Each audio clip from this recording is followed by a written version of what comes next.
day 5 of the local marketing strategy challenge.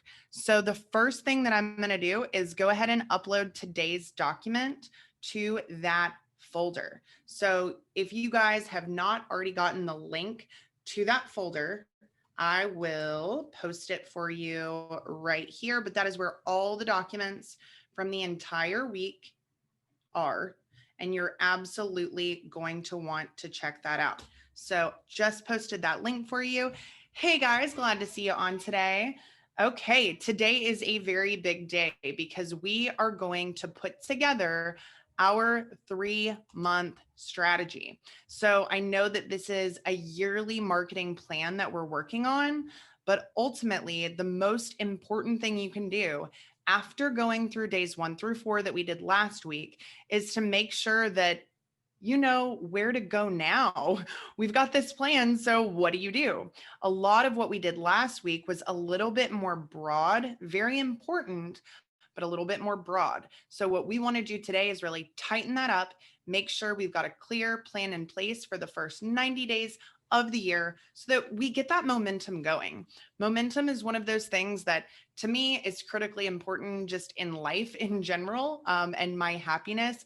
If I feel a lack of momentum, I do not feel happy. I do not feel good. So always making sure that I'm moving forward clearly towards my goals. That is what I'm looking for. And I'm sure that's what you guys are also looking for. So I'm going to go ahead and pull up that document. And I've also got a blog that was written for today's training that I'm going to be posting. So if you guys want to see this in text format, if you need to revisit it, you absolutely can do so. And we are going to be walking through these steps. So again, pull out your documents and really work through this with me. That's what you need to be doing. Taking action on this, not just listening, but doing the metrics yourself. So this is the document we're going to be looking at. It says my marketing plan, and we've got a couple of different things that we're going to be filling in. The first one is going to be our time period. So I already said this time period is for 3 months. This ultimately could be for anything, but I do feel that 3 months is appropriate. It gives you a really good opportunity to shift as things change over time. I think last year has really shown all of us how quickly things can change. And if you're locked in to a 1-year marketing plan, you're probably going to throw it out the window, and then you're going to have no plan. You're not going to know what to do. You're not going to be getting any closer to your goals. So having this shorter plan allows you to keep it in mind with the big picture of what we did last week, and then be able to really focus our time and energy in a shorter time period so that we can track it more closely. And it's a little bit more exhilarating, I feel like. If you've got this one big giant goal for 12 months out of the year, people need milestones to be able to celebrate, to be able to feel like I just need to push through this period and things will be different potentially. So time period, we're all going to do 90 days. The next thing that we're going to focus on is our theme. Our theme is not necessarily a goal. Our theme is really more of a word or a phrase or a core desire or focus that we want to have January through March of this year. So in terms of what your theme might be for the first 3 months, it depends on your business. It depends on what you learned from last year. So if you had a really bad year, and you are barely hanging on, then maybe survive is your theme. That could be the theme of the first 3 months. Stay in business. Do not go out of business. If that is the case, then that's your theme. Write it down. There's nothing else that you need to put. Let's say you had a pretty good year, but you feel like you missed out on some opportunities. And maybe COVID has shown you that, you really want to fortify a bit more. You want to protect your business. You want to make sure that you have some of these things in place that make you a little bit less in a position to where outside circumstances are going to dictate if you can stay in business. So really just being able to fortify, that could be your theme. Maybe you've got a theme of launching. Maybe this is something brand new, or last year completely foiled your traditional business, the business you had been running. And maybe you're doing something that's similar, but it is new and you need to launch. You need to get out there what you have and really make some sales. So launching this product, that could be your theme. So if you have a really solid business and you are just wanting to continue your growth trajectory, well, look back at those metrics that we talked about last week. And if this, obviously, if nothing comes to the front of your mind, if something does come to your mind, just go ahead and write it down. But if you're like, I don't really know what my theme should be, well, first and foremost, are you happy with where your business has been, or are you not happy? If you're not happy, let's take a look at the reasons why you weren't happy. Is it that you don't love your business anymore or your industry and you're really looking for a change? Is it that you feel like there's a different audience you want to serve? Is it that you're not 100% sold on your products and services and you want to do things differently? So really look back at what we did last week, take some time to figure that out if nothing is coming to mind. If you feel like, you just have no idea what your theme is going to be, then maybe just sleep on it. Take some time to see what comes to you. Take some time to talk to your team, because this is kind of a rallying cry for your team. This theme is going to be something that you and your team, whether it big or small, you're really going to discuss this. You're going to talk about this at your different meetings, those meetings that we discussed having last week. So this is something they need to be bought into as well. My theme for 2020, the first quarter, what is my theme going to be?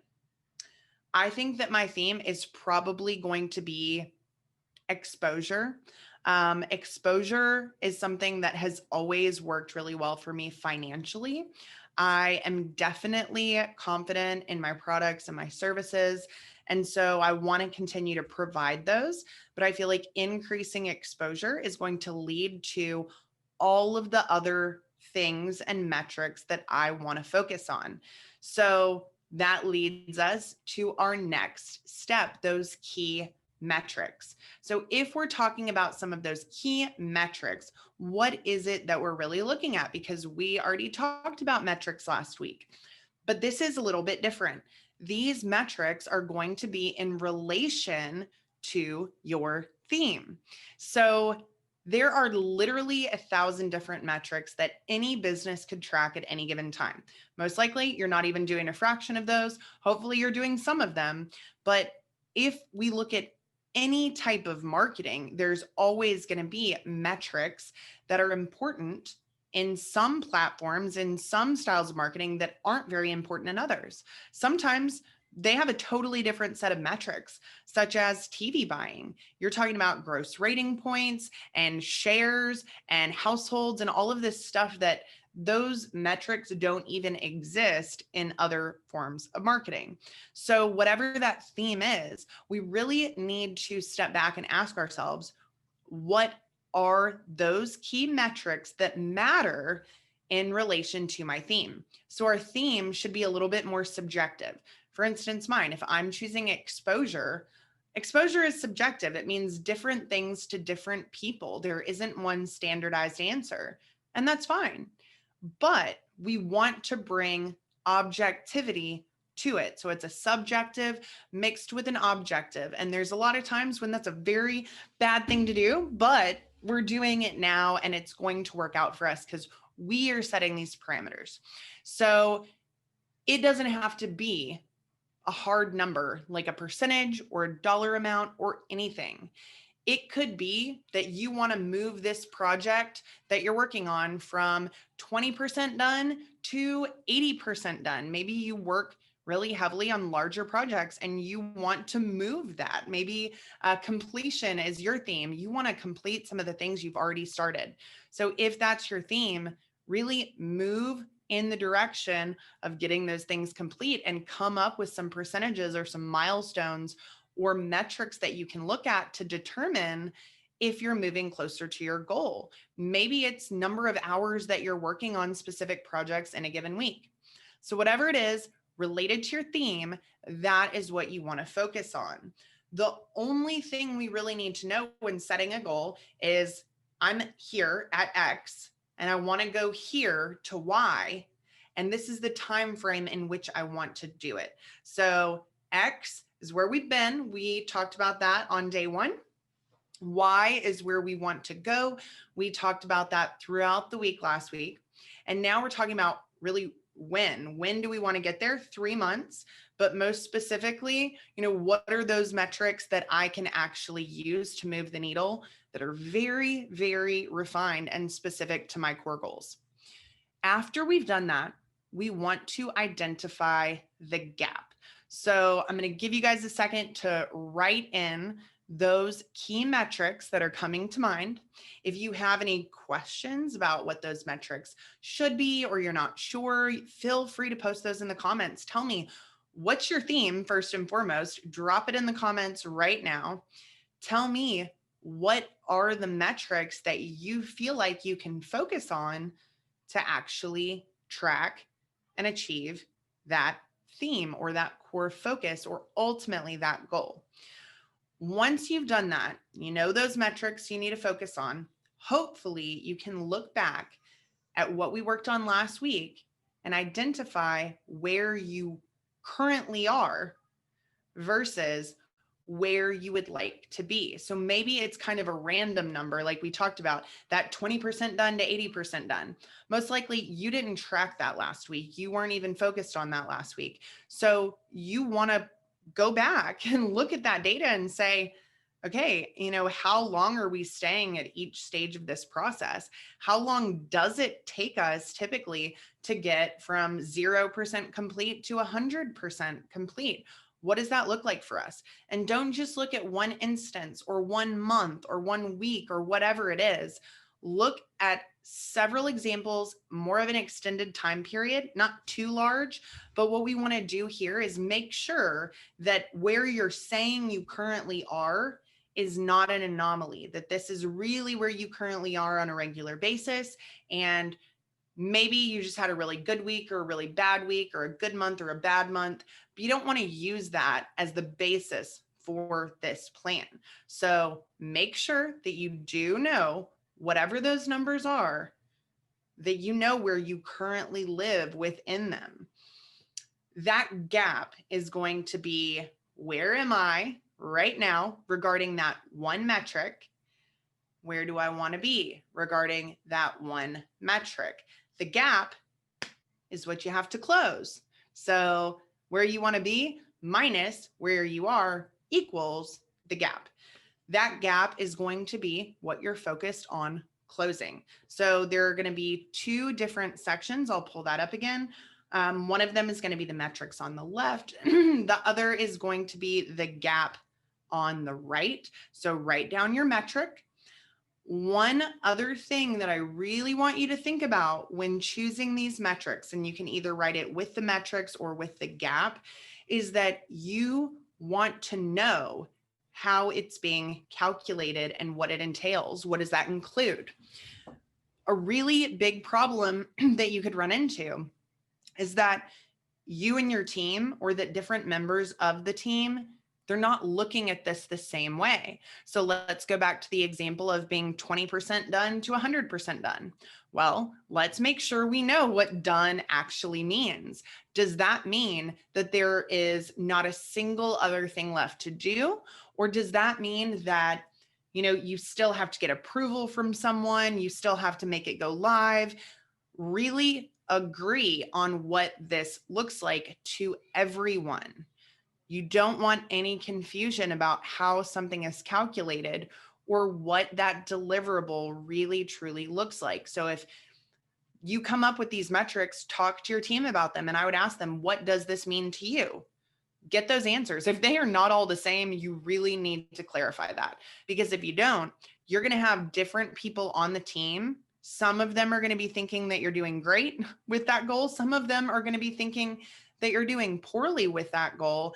And they may be looking for different solutions to solve that problem or lack of problem that they see related to that goal. So you just want to get everybody on the same page.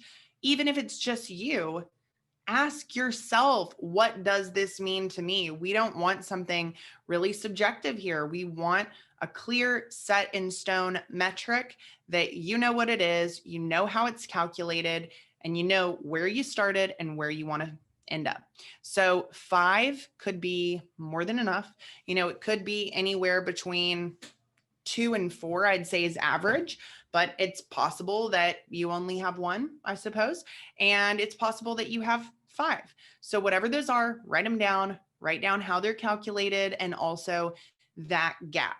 If you don't know the gap right now, that's something that you're going to go back after this is over and you're going to pull that information. Now, what would I put in my key metrics for my theme of exposure? So let's say in the first quarter of 2021, I want to have 10 top rated podcast interviews. So I'm a guest on 10 highly rated podcasts in the first 3 months of the year. So that could be a metric. I also could say I want to have, 2 articles written about me in the first 3 months of the year. I could say I want to be featured on 2 different national television programs. Whatever exposure I'm looking for, I can set individual goals related to them. I also might want to say I want to have at least 1 new strategic partnership with another organization or business that shares my ideal clientele, because that's strategic partnerships, that's Dream 100 related, but that is exposure. I'm getting exposure to someone else's audience because of our relationship. I might even say that I want to get X number of business owners or, top entrepreneurs or maybe ideal clients as a guest on my podcast, because that is exposure for me by getting somebody onto my show, onto a one-on-one interview with me, being able to communicate with them from there. It could be that I want to speak at, 4 virtual events in the first 3 months of the year. So I really need to look back at what I did in 2020 and make sure that I'm not just taking that same thing that already happened and saying it's my goal. I easily could have done 4 virtual summits or events in a quarter in 2020. I probably did that most quarters. I did quite a few of those. And if I already did 4, maybe I want to do 8. So don't make it a really lackluster goal. Make sure you're actually choosing something that's going to make you work for it. And then another one that I could select is that I am going to reach out every single day to 3 people on my Dream 100 list. Every day, 3 people on my Dream 100. That is exposure. It's communication. It's relationship building. And again, a Dream 100 prospect should be someone that can give you massive exposure. So it all ties in to the same goal. So I need to look back on how many people was I reaching out to from my list in 2020? And what's that gap that I need to close? How many top podcasts was I on in 2020? And what is that gap that I need to close? So super excited on that note. I'm doing another podcast interview with the social media marketing podcast like this week. That's going to be awesome. And I love it because it plays in to my plan of exposure. I've got another one later this month. Russell Brunson's going to be on my podcast. I do his interview on the 19th. That's another great one for exposure. So some of these things I can go ahead and start checking them off my list, things that are already planned, but now they're a bit more exciting because I know that they're feeding towards my ultimate goal. The next thing that we want to do is look at our strategic pillars. So a few of those things that I just mentioned are actually pieces of my strategic pillars that I'm going to be talking about. So really what should be happening is that your theme makes choosing your metrics easier. Choosing your metrics makes understanding the gap easier. And those key metrics and that gap, they should help you identify some of those strategic pillars a little bit easier. So strategic pillars, we're kind of shifting back to our subjective again. So we went from subjective theme, objective metrics, now subjective strategic pillars. So our strategic pillars, these are going to be the foundation of the actual projects, initiatives, and action steps that we're taking to make this a reality. So a strategic pillar for me, for my exposure theme, is going to be Dream 100. Dream 100 is a great strategy. It's a great strategic pillar. So that's my first one. My second one is going to be PR. So more PR, more media relations, more connections with specific individuals within the PR space. The third one is going to be podcasting. So me being on other people's podcasts, other people being on my podcast. So that's another great one. My fourth one could be joint ventures. So that's kind of similar to Dream 100 a little bit, but joint ventures are a lot more specific. That's me and somebody else going in on something together. I expose it to my audience, they expose it to their audience. We mutually benefit from that joint venture. Another one could just be video, more video. I love doing video. Honestly, I don't do it nearly enough. I feel like I probably do it more than most.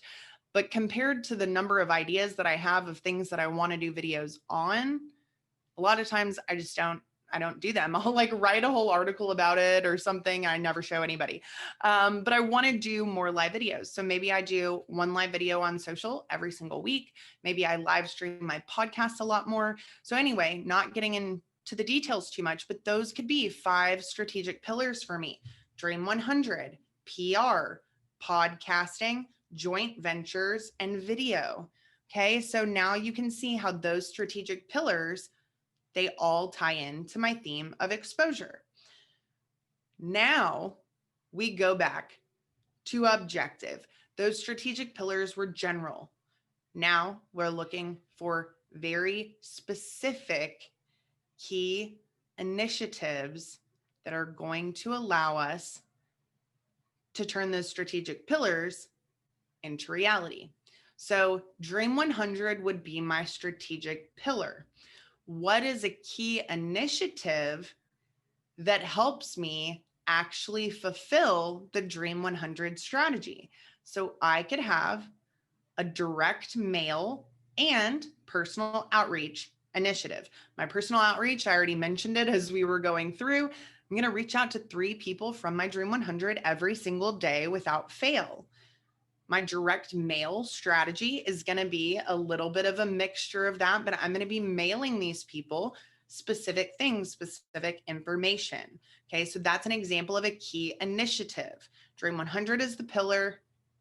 My direct mail and outreach, that is the key initiative. So PR, that's going to be a strategic pillar. Well, what is my initiative going to be? Maybe it's going to be hiring a PR company to do it for me. That's check, easy. You know, it doesn't always have to be something that you do yourself. It could be, but it could be as simple as saying, I'm going to outsource this to somebody else who knows what they're doing. Also, I could do a big event that will be very easy for me to send information to a lot of different PR companies or media outlets or writers or reporters or whatever you want to call them. That key initiative could really help that PR piece. People who are in media need something to write about, need something to talk about. They're looking for content. If you can give them a great thing to talk about, some of them may be interested, obviously not all of them. But yes, that could be a key initiative there. My other one was video. So my key initiative for video is, like I also already mentioned, just talking this through. I could do 1 live video per week, and I could start streaming my podcast interviews live instead of just having them recorded. My other key initiative, joint ventures. So maybe I can really look at the different services that I'm offering And I could say, who's going to be a great partner for that? So one example could be our setup packages. If I am wanting to sell more of my setup packages, which is something that I talked about last week when we went through this, then who would be a good fit to partner with me on setup packages? A setup package is for someone who potentially has someone in-house that can manage this, or that feels like they maybe know enough to manage it on their own after it's all been set up. It's not somebody who would already have an agency. So it's not going to be an agency owner that I'm going to partner with. It might be someone who does strategies specifically, although I do include that as part of our setup, but we're happy to execute on a pre-existing strategy if it's, I'll tell somebody if I don't think it's a good one, but if it's a great one, then we're happy to just take it from there. So that could be a good one. Somebody who does strategy, they don't actually implement. So their clients are looking for someone to help them implement. It's a very natural fit. That could be a good one. It also could be a business coach. I've gotten referrals from business coaches in the past. I love those referrals because luckily those businesses have already done some of the back end work. They've already, fixed some of the broken problems within their business. So it makes the marketing a lot more financially effective. You don't have a leaky bucket where things are just falling through. You keep feeding it water and it's going out the bottom. They've already plugged their holes. So those are really great ones for me. And those also end up turning into more referrals. So I really like that. Referrals is actually another great one. That is kind of like a strategic partnership, joint venture. I have a brand new referral program that I've already created for my students. So they're going to be getting $1,000 in cash or a complete business tech setup package for any referral that ends up joining the group program. So those are things that I need to be actively talking to them about more and more, making sure they see the awesome package bundles that I have.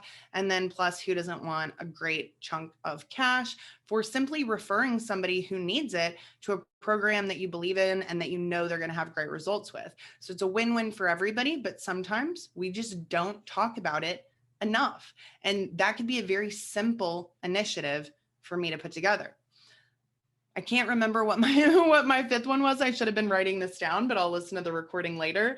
I think I've already gone through video, joint ventures. We've talked about, podcasting. That's pretty easy. I already have a lot of people that I want to reach out to, but what I think I want to do specifically is make a list of the targeted local business owners that I would like to interview. So several of the businesses that I'd like to interview are the businesses who have resisted lockdowns recently. There's so many different stories out there. I talked about several of them on my last podcast episode, but those business owners have very interesting stories to tell. I think their stories are important for local businesses and business owners in general to hear. That's something I really want to focus on. Those people also have followings at this point that could also share the content and bring new local business owners to my podcast.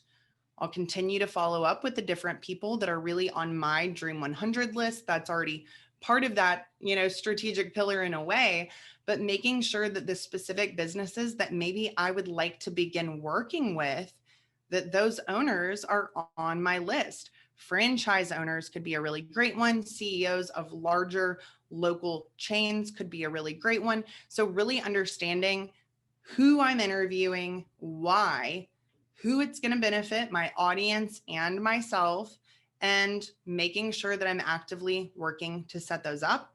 And then in terms of me being a guest on other people's podcasts, it's really, for the most part, as easy as reaching out most of the time. And so making sure that there is a weekly plan of how many people we're going to be reaching out to, how many people we're going to be, kind of dripping on. But sometimes it's just about aggregating a bigger list, looking at different podcasts in different industries and seeing what could be a really good fit that maybe you haven't identified before. Finally, we're down to these set in stone measures. So hopefully you guys have been able to take in a lot from what we've just talked about. We've actually covered quite a bit, but because of what we did last week, this should all make a lot more sense to you. Now we simply want to turn this into not a dream, not a goal, but a plan. Okay. So now that you've got those key initiatives, who's the point person going to be on these different initiatives? If it's going to be you, make sure you're capable of handling all of them that you've selected. And you want to organize those into a list and rate them in terms of priority. You want to focus on those priorities that are going to help move the needle the fastest and the most. Sometimes the one that can move it the most might take you that entire 3 months. Sometimes it might take you 6 months, but you've got to start somewhere. Otherwise, you'll never be there. A quote I really love is the best time to plant a tree was 20 years ago. The second best time is today, because the truth is, if you missed out on 20 years ago, if you didn't do it 20 years ago, time's ticking. You know, if you ever want a tree, you better go ahead and plant it. So that's the way I see this. There might be one massive initiative that you're like, man, that's going to take forever. But if it's truly that impactful, you need to start now rather than continuing to put it off. Otherwise, it'll never be a reality. So whoever that person's going to be, whether it's going to be you or someone else, you got to make sure you organize that in terms of priority. You also want to take a look at these and ask yourself, are there certain items that have to be done first before something else can be done? Like they work hand in hand. If you're talking about your goal is to build your email list, launching your ad campaign can't happen before you create your lead magnet and your lead magnet funnel. So make sure that you've organized these in a way that actually allow them to take shape with the elements that are required. Then you want to set a deadline. You know that this is a 3-month plan. Again, does not have to be a 3-month deadline in terms of completion of those initiatives, but the deadline where at least those initiatives and their specific plans are set up and they're being implemented. You're going to continue to follow this. You're going to continue to track the progress that's taking place, but you want to go ahead and put those initiatives on your calendar and say, by this date, this initiative will be fully set up and ready to roll, or this initiative will be fully complete if it's more of a one-time thing. So this is a really important step because they say that a dream is just a goal without a deadline, and deadlines make things reality. So now you've got the who, the what, the when, the where, which is really going to be in 2021, wherever you're located, and the why. We know why we're doing these things because of what we worked on last week. Once you've got this, I want you to take those and I want you to put them in your calendar, send the calendar invites to the team members that they relate to. Make sure that you actually set notifications days, even weeks in advance to let you know, hey, this is something you should be working on. And you also can put milestone deadlines for those bigger initiatives to make sure that you're not waiting until the last second. You're actually making progress on some of those bigger pieces, you know, as you go throughout the next 3 months. So that's really about it, guys. I know we've covered quite a bit.